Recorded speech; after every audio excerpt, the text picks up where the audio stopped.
দিল আকাশের চাঁদের নিন্দা করছে। পরের কথাটি বললেন, যুবতী মনোহর বেশম, গৌরাঙ্গের রূপ যুবতীর মন পাগল করা রূপ। মায়েরা, যুবতী বলতে কি বোঝেন? যুবতী কাদের বলে? কাদের বলে? মেয়েদের বলে। ঠিক বলছেন মহাজন, যুবতী কেঁদে পাগল হয়ে গেছে, যুবতী মনোহর বেশম। আচ্ছা, যুবতী যদি মেয়েদের বলে, তাহলে গৌর হরিকে দেখে খালি মেয়েরাই কি কেঁদেছিল? রাধে রাধে। কি সিনেমায় যদি খুব সুন্দর নায়ক হয়, মায়েরা পাগল হয়ে যায়, আর যদি খুব সুন্দর নায়িকা হয়, বাবারা পাগল হয়ে যায়। আচ্ছা বলুন দেখি, সুন্দর নায়ক দেখে কি বাবারা পাগল হবে? নায়িকা হলে হবে, নায়ক দেখে হবে। আজকে গৌর নায়ককে দর্শন করে শুধু মাতৃজাতিকে যে পাগল হয়েছিল বাবা, তা নয়, তা নয়, তা নয়। মহাজন বললেন, শুধু মাতৃজাতি নয়, কত পুরুষ মানুষকে যে পাগল হয়ে গেছে। রাধে রাধে। ওগো, যে সে পুরুষ নয়, যে সে পুরুষ নয়, রূপ সনাতনের মতো পুরুষ, যারা সেই সময়ে হোসেন শাহের রাজদরবারে অর্থমন্ত্রী প্রধানমন্ত্রী পদে চাকরি করছে, এদের মতো ব্যক্তিত্ব গৌর হরির ললাট, গৌর হরির বদন মণ্ডল দর্শন করে এরা কেঁদে পাগল হয়ে গেছে। মহাজন বললেন, শুধু নারী জাতি নয়, শুধু নারী জাতি নয়,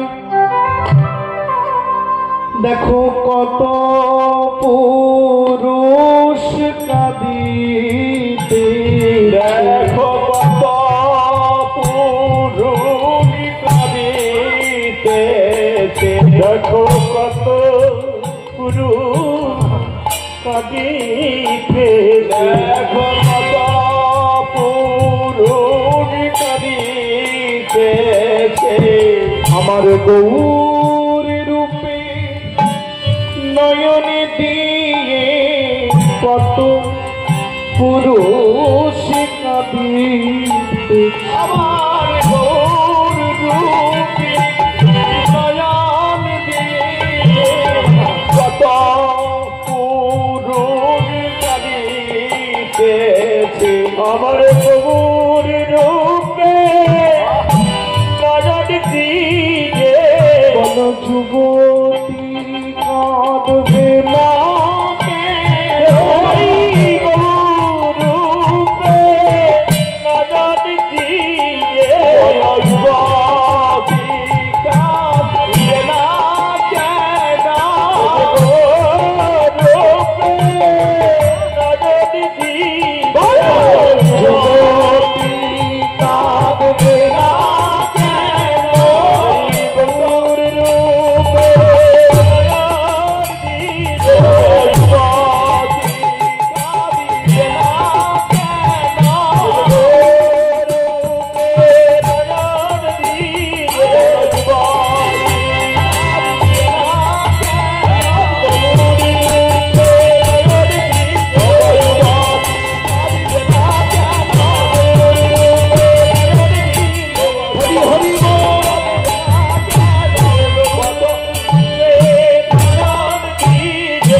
যুবতী মনোহর বেশম। ওগো, এখানে যুবতী বলতে শুধু মাতৃজাতি নয়, এখানে যুবতী মানে হলো সমগ্র প্রকৃতি। ভগবান শ্রীকৃষ্ণ গীতার পাতায় অর্জুনের কাছে বলেছেন, অর্জুন, আমি একলা পুরুষ, জগৎময় প্রকৃতি। এই সমগ্র প্রকৃতিকে দুই ভাগে ভাগ করা হয়েছে, একটা হচ্ছে পরা প্রকৃতি, একটা হলো অপরা প্রকৃতি। এই পরা এবং অপরা, পরাপর প্রকৃতি কারা? যাদেরকে ইহ জগতে আমরা পুরুষ বলি, আমরা হচ্ছি পরা প্রকৃতি। আর ইহ জগতে যাদেরকে নারী বলি, এরা হলো অপরা প্রকৃতি। এই পরা এবং অপরার মিলনে এই জগৎ মাঝে সন্তান জন্ম ধরে। এই সত্যি কথা শুধু গৌর ভক্ত মন্ডল রূপের ডালি সাজিয়ে ভুবন মোহন গৌর সুন্দর। নবদ্বীপের পথে চলতে চলতে কোমল দিয়ে শুনল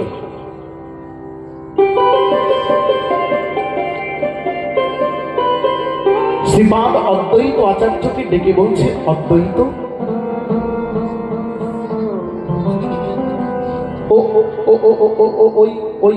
ওই দূরের জঙ্গলটা দেখতে পাচ্ছ? অদ্বৈত বলছে, হ্যাঁ প্রভু দেখতে পাচ্ছি। কিন্তু তুমি এখানে কেন দাঁড়াবে? এখানে তো কেউ নেই। মহাপ্রভু বলছেন, একবার যাও না। ও অদ্বৈত, একবার যাও না, ওই দূরের জঙ্গলের কাছে একবার যাও। ওইখানে গিয়ে দেখবে ওই জঙ্গলের ঠিক ওপারে একখানি পুষ্করিণী আছে।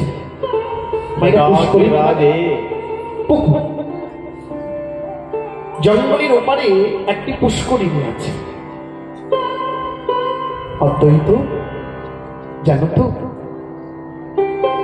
ওই পুষ্করিণীতে প্রতিদিন একজন রজক আসে। রজক, রজক মানে কি? ধোপা, ধোপা আসে একজন। জানো তো অদ্বৈত, আজ যখন কীর্তন গাইতে গাইতে এ পথে এসেই পড়েছি, সবাইকে তো যাচ্ছে যে সেধে প্রেম দিলাম, ভেবে দেখলাম আজ যখন এই পথে এসেই পড়েছি, ওই ওই রজককে আজকে একটু কৃষ্ণ প্রেম দিয়ে যাব। নিতাই গৌর হরিবল হরিবল হরিবল হরিবল। আচার্য বলি কি, আগে একটু তুমি যাও। যাও না গো, একবার গিয়ে ওই ওই রজককে বলবে, রজক ও রজক একটু কৃষ্ণ বলো। তাদের যে মহাপ্রভু বলে দিলে, আমার আমার অদ্বৈত আচার্য গৌরী আদেশে এবার রজকে কাছে চলি চলি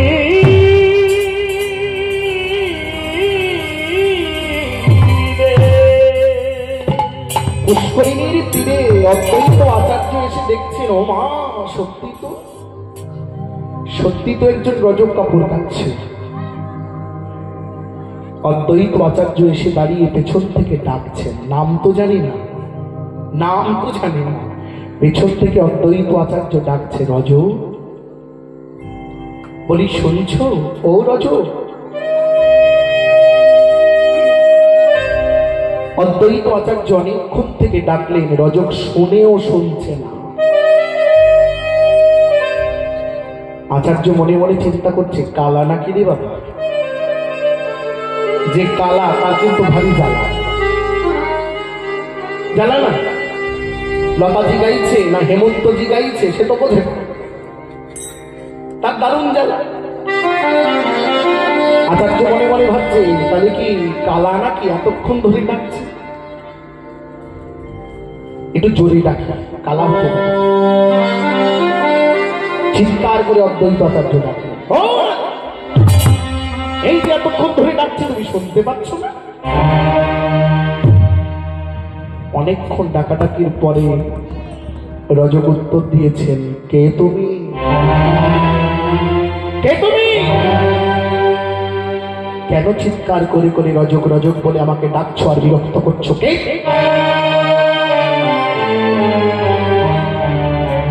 অদ্বৈত আচার্য বলছে, রাগ করো না ভাই, আমি কে বলবো, একটু পেছন দিকে ফিরে তাকাও, দেখো আমি কে, একটু তাকাও। রজক বলছে, দেখো বাপু, ওই পেছন দিকে তাকানোর আমার সময় নেই।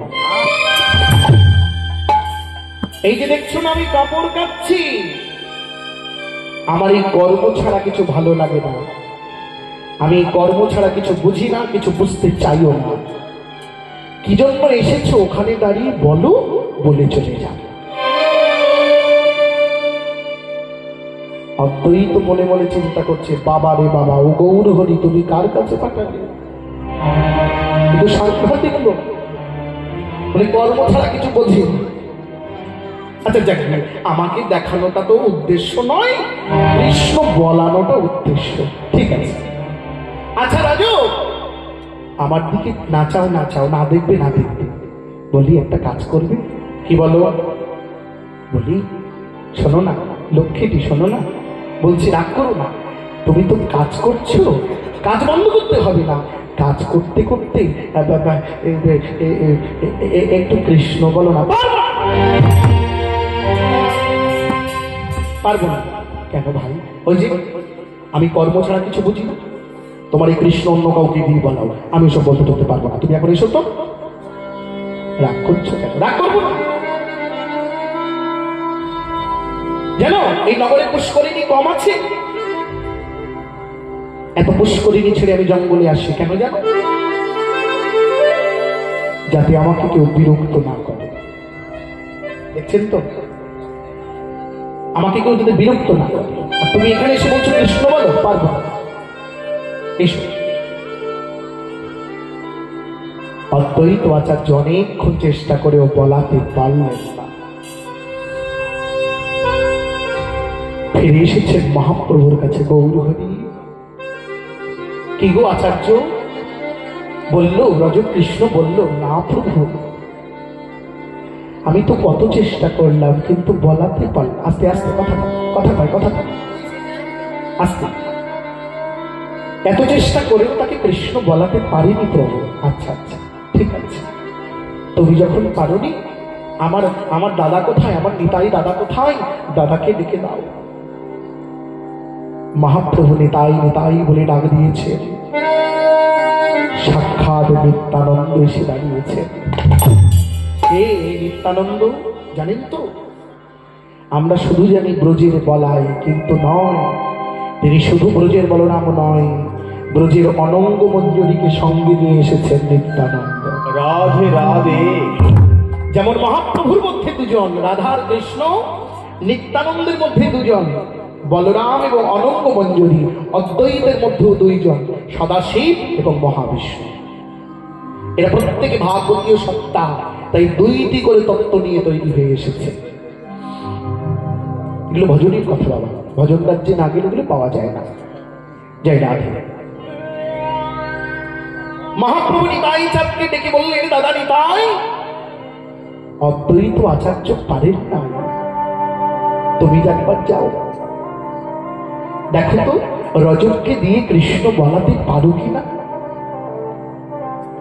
গৌরাঙ্গের আদেশে এবার নিত্যানন্দ চলেছে। নিতাই চাঁদ গিয়ে পুষ্করিণীর তীরে দাঁড়িয়ে রজক রজক বলে ডাকছে। রজক, ও ভাই শুনছ রজক? রজক মনে মনে চিন্তা করছে, আজকে কার মুখ থেকে ঘুম থেকে উঠেছি বলতো? হ্যাঁ, এই কিছুক্ষণ আগে একজন জ্বালাতন করে চলে গেল, ডেকে ডেকে পাগল করে দিয়ে গেল, এদিকে আবার একজন এসেছে। এত পুষ্করিণী থাকতে জঙ্গলে আসি, আজকে এসেও তো শান্তি নেই, কি যন্ত্রণায় পড়েছি। অনেকক্ষণ ডাকাডাকির পরে রজক উত্তর দিচ্ছে, কে তুমি? বলি ডাকছো কেন? নিতাই চাঁদ বলছে, ডাকছি কেন বলবো, একটু আমার দিকে ফিরে দেখো আমি কে। মাইরা, কেন মহাজন বারবার বলছেন আমার দিকে ফিরে দেখো? অদ্বৈত আচার্য বললেন, এখন আমার দিকে ফিরে দেখো। নিত্যানন্দ বলছে আমার দিকে ফিরে দেখো। কেন? কারণ আছে গো, উদ্দেশ্য তাকে প্রেম দেওয়া। প্রেম পাওয়ার আগে যদি একবার মহাজনের বদন দর্শন করেন, সাধুর বদন দর্শন করলে অর্ধেক প্রেম হয়ে যায়, দর্শনে কৃপা হয়ে যায়। রজক মনে মনে চিন্তা করছে, ওই দেখো আগে যেজন এসেছিল সে বলেছিল একবার ফিরে তাকাও, আমি তাকাইনি, তাই পরক্ষণে বলছে তাহলে না তাকাবে তো কৃষ্ণ বলো। ওমা এও দেখি বলছে একবার ফিরে তাকাও, যদি না তাকাই বলবে তো কৃষ্ণ বলো। তো কৃষ্ণ বলার থেকে এক পলক দেখা ভালো। কি কৃষ্ণ বলার চাইতে এক পলক তাকানো ভালো। রজত বলছে দেখো ভাই, তাকাতে বলছো তাকাবো, আজ যেন কিছু বলো না। বলি আজ যেন কিছু করতে বলো না, তুমি তাকাতে বলছো তাকাবো। এই বলে তাকালে কেমন ভাবে, এই যে আমার দিকে দেখো, রজত তাকালো কেমন করে, নিত্যানন্দের দিকে এক পলক, মুখটা ঘুরিয়েই ফিরিয়ে দিয়েছে। এটাই যা বলছে বাবা তাকাতে বলেছি বলে এমন করে তাকাই। তোমার যেভাবে ইচ্ছা হয়েছে তুমি তাকিয়েছ, যে কারণে আমার আশা। বলি রজু বাবা একটু একটু কৃষ্ণ বল। বললাম না ওই তাকাতে বলছো ওই পর্যন্ত, আর যেন কিছু বলো না। এসব কৃষ্ণ কৃষ্ণই বলতে পারবো। নিতাইটা জিজ্ঞাসা করছে আচ্ছা রজু, আস্তে আস্তে, ও রজু একটা সত্যি কথা বলো তো, তুমি তো কর্ম করো, কাপড় কাচো হাতে, তুমি তো কাপড় কাচো হাতে, মুখে কি কাপড় কাচে না তো? তাহলে হাতে কাপড় কাচো, একটু মুখে কৃষ্ণ কৃষ্ণ বলতে তোমার অসুবিধাটা কোথায়? রজক বলছে অসুবিধা দেখবে, ওপর থেকে নিচে নামো, জলে এসো এসো। নিতাই চাঁদকে ডেকে, নিত্যানন্দকে ডেকে রজক কাছে নিয়েছে, এসো এই দেখো আমি কাপড় কাচি। মায়েরা কাপড় কাছে দেখেছে? কাপড় কাচে না তো না, এখন বাড়ি বাড়ি ওয়াশিং মেশিন, মায়েরা কাপড় কাচতে ভুলে গেছে। ওয়াশিং মেশিন নেই, ওরে দুঃখ, আমি একটা কিনে দিয়ে যাবো। এই দেখো আমি কাপড় কাচি, এই যে কাপড় কাচি, আমার কাপড় কাচার কিন্তু একটা তাল আছে বাবা, তাল আছে না? মানে তাল চেনেন? তাল চেনেন? কি মাসে তাল? তাল কি মাসে? শ্রাবণ মাসে। আমি ওই তালের কথা বলি না, ওই ভাদ্র মাসের শ্রাবণ মাসের তাল তুমি বড়া ভেজে খাওকে যাও, আমি ওই তালের কথা বলি না। তাল, তাল বোঝেন? গান বাজনা, হ্যাঁ গান বাজনা দেখুন, তালে তালে তালে তালে। ছোট ঘড়ির কাঁটা দেখেছেন তো? যারা তাল বোঝেন না, যারা তালটা বোঝেন না তাদের জন্য ছোট, তাদের জন্য সহজ উপায় ঘড়ির কাঁটা, ওই যে টিক টিক করে লাফ দিচ্ছে। যে তাল বোঝেন না তাকে আমি বলি ওই সেকেন্ডের কাঁটার দিকে তাকিয়ে বসে হাতে ওই তালটাকে অভ্যাস করে। ওই যে তাল দেখছেন তো, ওই বিটটা ওখান থেকে পেয়ে যাবে, লয়টা ওখান থেকে বুঝবে যে তালটা কি। তাল হচ্ছে সময়ের পরিমাপ, এটি হচ্ছে লয়। লয় কাহাকে বলি? সময়ের পরিমাপকে লয় বলে, ওখান থেকে তাল শিখে যাবে। আর মায়েরা তো তালে পাকা, কেন? আগেকার দিনে ঢেকি ছিল, ঢেকি, ঢেকি দেখেছেন না? দেখেননি? ঢেকি একটা কায়দার তালের জিনিস, কিন্তু যে ঢেকিতে পা দেয় তাকে তাল জানতে হয়। যে সামনে উল্টে দিচ্ছে চাল কিংবা গম কি চিড়িয়ে দিচ্ছে তাকেও তাল বুঝতে হয়। আমার দুজনের একজন যদি বেতালা হয় কি হয়? মোনাই ছাঁচা, বুঝেছো বাছা? হয়ে যাবে মোনাই ছাঁচা, একেবারে হাতে এসে পড়বে। তাহলে দুইজনের তালে পাকা হতে হবে না? শুধু তাল জানলে হবে না, তালে পাকা হতে হবে। যারা তালে পাকা হয় তারা তালের ঘর নিয়ে অনেক কিছু করতে পারে, তারা তাল নিয়ে খেলা করতে পারে। এরকমের দুই মা ঢেকিতে বসেছে, দেখুন তালের পাকা কেমন। এক মা ঢেকিতে পা দিচ্ছে, সে তালে তালে পা দিচ্ছে, এই যে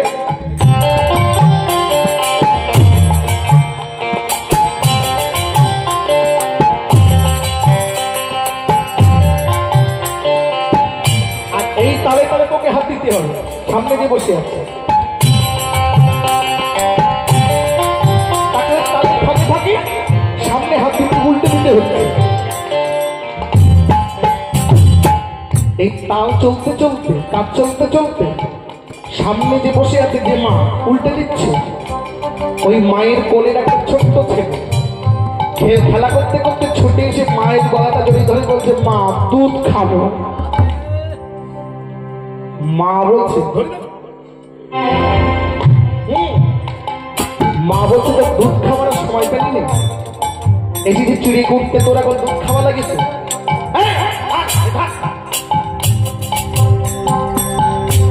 ছেলেকে দুধ দিচ্ছে মা, তাল কিন্তু বন্ধ নেই, তাল চলছে।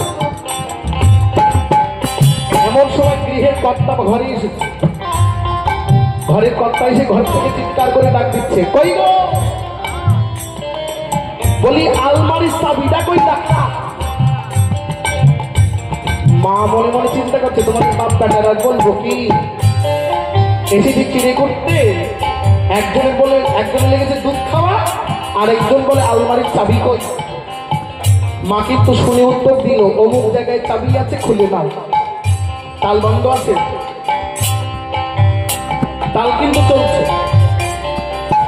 যারা তালে পাকা হয়ে যায় তাদের কিন্তু আর তালের ঘরে ভুল হয়।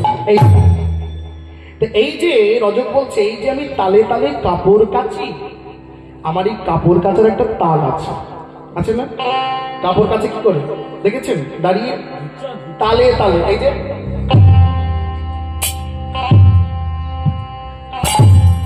এটাও একটা তাল। এই তালে তালে আমি কাপড় কাচি। তুমি যে কৃষ্ণ বলতে বলছো, লক্ষ্য করো, তুমি যে কৃষ্ণ বলতে বলছো, কৃষ্ণ বলতে গেলে এই তালটা আমার বেতাল হয়ে যাবে, কারণ কথার দিকে মন যাবে, কৃষ্ণের মন দিকে মন যাবে, আর গেলে আমার এই তালটা বেতাল হয়ে যাবে। মানে সে কেমন কথা? আমি প্রমাণ দিচ্ছি, জ্যান্ত প্রমাণ, জ্যান্ত প্রমাণ, জ্যান্ত প্রমাণ, এমনি নিয়ে। যারা আপনাদের এখানে সাপ্তাহিক কোনো হরিবাসর হয়, এক জায়গায় বসে মন্দিরে গান বাজনা করা, এসব হয়, গ্রামে আছে? আছে তো? যারা সব গ্রামেই থাকে, হরিবাসরে 2-5 জন একটু এক জায়গায় বসে একটু গান বাজনা করা সন্ধ্যাবেলা, সপ্তাহে 1 দিন কি 2 দিন। যারা এই করেন দেখবেন, নূতন নূতন যারা হরিবাসরে যায়, নূতন নূতন, তারা গিয়ে দেখবেন করতাল নেই, একটু কীর্তন করবো, করতালটা নিয়ে সবার পেছনে বসে নাম করতে করতে বা গাইতে গাইতে প্রথম প্রথম করতাল বাজাতে গেলে গান বন্ধ হয়ে যায়, গান গাইতে গেলে করতাল বন্ধ হয়ে যায়। এই সত্যি কথা কিনা বলো? চোখ ছুঁয়ে বলো, একদম সত্যি। এটা হয় প্রথম প্রথম হয়, যারা তালে কাঁচা তাদের এটা হয়। রজক বলছে, দেখো তোমার এই কৃষ্ণ বলতে গেলে আমার এই কাপড় কাচার তালটা বেতাল হয়ে যাবে, আমি বলতে পারবো না। নিতাই চাঁদ অনেকক্ষণ চেষ্টা করে যখন বলাতে পারলেন না, ফিরে এলেন। অনিমাই, কি গো দাদা, বলেছে রজককে কৃষ্ণ বলেছে? না রে ভাই, অনেক চেষ্টা করলাম কিন্তু তাকে দিয়ে কৃষ্ণ বলাতে পারলাম না। ও বলবে না, চল ভাই চল, চলে যাও। দাদা, যে বলবে না তাকে তো বলাতে এসেছি, যে বলবে না তাকে তো বলাতে এসেছি, চলে গেলে হবে দাদা? এক কাজ করো, এতক্ষণ তোমরা এক একজন করে গেছো, এবার তোমরা 2 জন একসাথে যাও। নিতাই চাঁদ বলছে, নিমাই আমাদের দেখলে সে বিরক্ত হচ্ছে, বিরক্তি হচ্ছে, গিয়ে কি করবো? বলবে না কৃষ্ণ। মহাপ্রভু বললেন, দরকার নেই বলার, ও যখন কৃষ্ণ বলতে চাইছে না, ওকে বলতে বলো না দাদা। তাহলে পাঠাচ্ছিস কেন? শুধু একটা কাজ করো, দূর থেকে তাকে ডেকে বলো, রজক তোমায় কৃষ্ণ বলতে হবে না, তোমার কৃষ্ণ বলতে গেলে যখন অসুবিধা, তোমায় বলতে হবে না। রজক শুধু কাপড় কাচতে কাচতে মুখটা উঁচু করে একবার পুষ্করিণীর ওই পারে তাকাও, বলতে হবে না। শুধু একটু তাকাও, তাহলেই হবে। নিত্যানন্দ অদ্বৈত আচার্য আবার এসেছে। রজক, তোমরা আবার এসেছো? রাগ করো না। এসেছো কেন? বলেই তো দিয়েছি কৃষ্ণ বলবো। নিতাই চাঁদ বলছে তোমাকে কৃষ্ণ বলতে হবে না, তাহলে এসেছো কেন? এক কাজ করো, কৃষ্ণ তোমায় বলতে হবে না, শুধু কাপড় কাচতে কাচতে একটুখানি পুষ্করিণীর ওই পারে, পুকুরের ওই পারে তাকাও। রজকের বিরক্তি, কেন এই দুইজন আমাকে জ্বালাতন করছে, কাপড় কাচতে দিচ্ছে না? কি আছে পুষ্করিণীর ওপারে, তাকালে কি হবে? বিরক্তি হৃদয়, এই বিরক্তি নিয়ে কি হবে তা কি, এই বলতে বলতে রজক যেমিনি পুষ্করিণীর তীরে নয়নে দিল, রজক দিল। পুষ্করিণীর তীরে কি হলো জানো? আমার ভুবনে মঙ্গল গৌর হরি,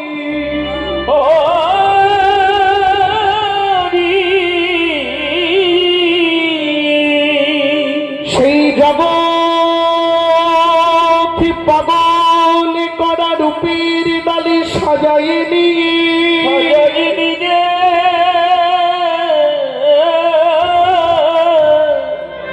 জীবের প্রতি তারে এত অপার করুণা, জীবের প্রতি তারে এত অপার করুণাময় গৌর হরি।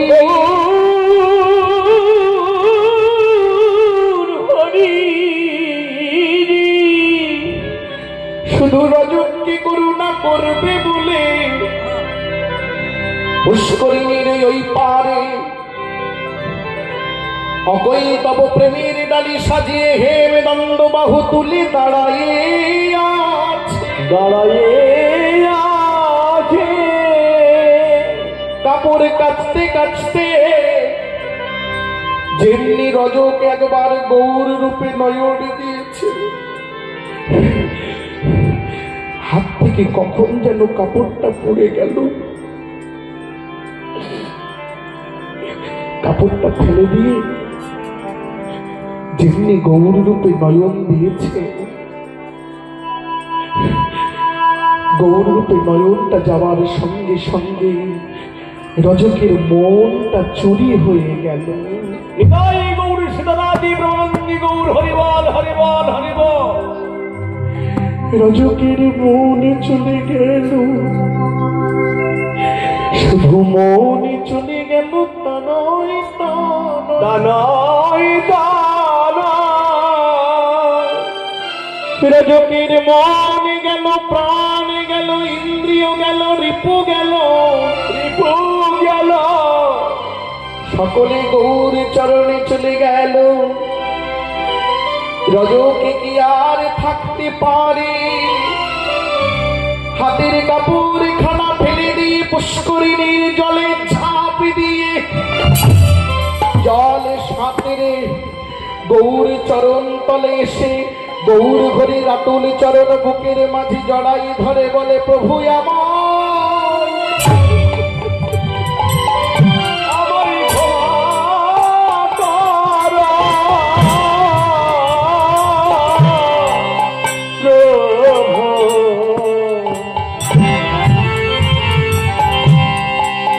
প্রভু জামা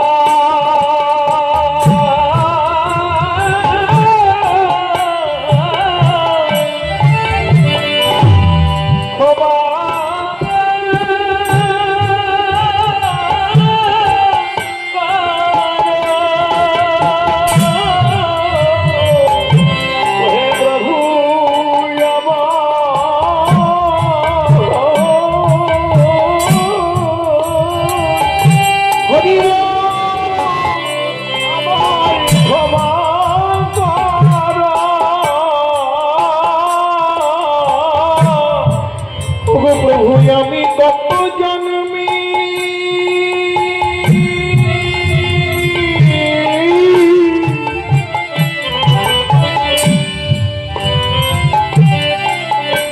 জন্মের অপরাধী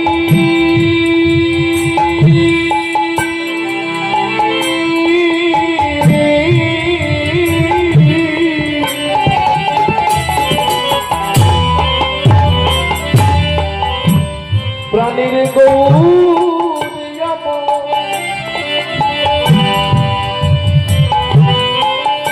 আমায় ক্ষমা করো। আমি কত জগতে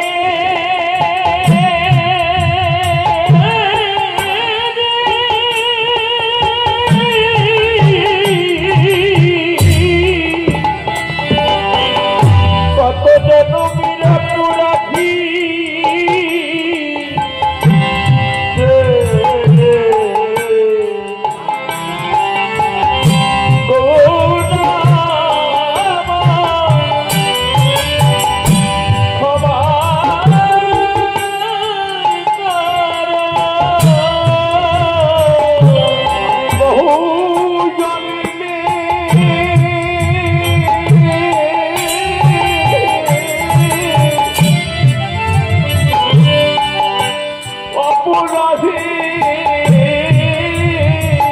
নানা তোমার হাতে ধরিয়া পানি পড়ি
রজক ছুটে গিয়ে গৌর চরণে জড়াই ধরে কেঁদে বলে, প্রভু তোমায় চিনতে পারিনি।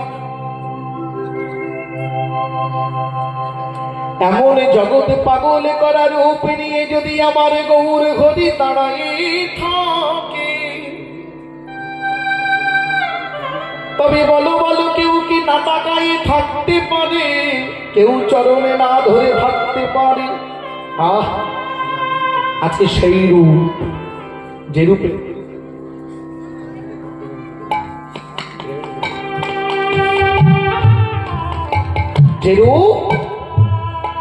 ভুবন ভোলানো যে রূপ আজকে গৌর ঘড়ি ধরেছে, রজক সেই রূপে নয়ন দিয়ে যেমন পাগল হয়ে গেছে, আমরা সেই রূপের কথাই আস্বাদন করছি। বাবা লক্ষ্য আছে তো? মাইরাদের দেখছি পেছন খালি হয়ে গেছে। যাক, আর বলবো না, মাইদের বলে ভালো লাগছে না, অনেকটা রাত হয়ে গেছে। আর এই রাত্রে বসে বসে কান্নাকাটি আর কি করতে শুনবো? মানে বিরিয়ানি খেয়ে খেয়ে শুকতে ভালো লাগে। আমার না, চৈতন্য চরিতামৃতে মহাপ্রভু বলেছেন, নাচিবে গাহিবে আর জমের দুয়ারে যাবে।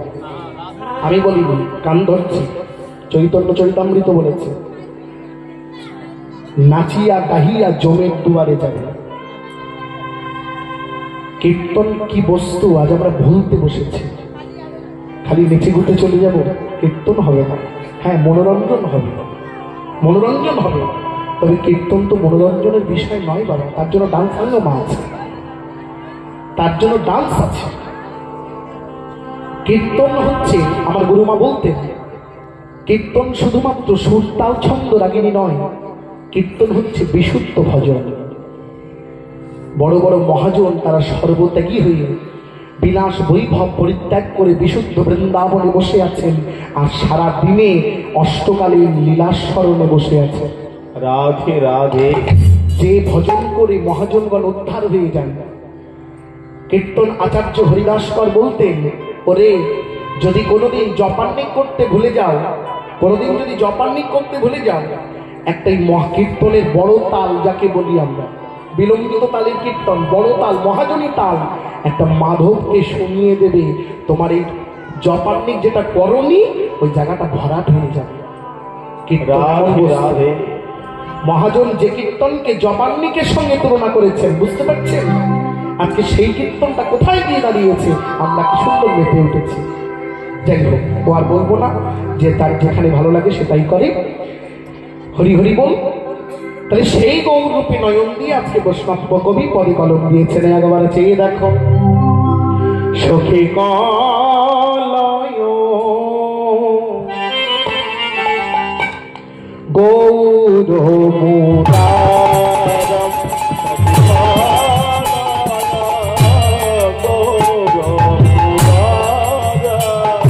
সখী কলয় গৌর মুরারম, সখী কলয় গৌর মুরারম। এমন হয় নাই আর হবার নয়, হয় নাই হবার নয় গো, হয় নাই হবার নয় গো, হয় নাই হবার নয় গো। এমন ভুবন মোহন গোরাদু, হয় নাই আর হবার নয় গো।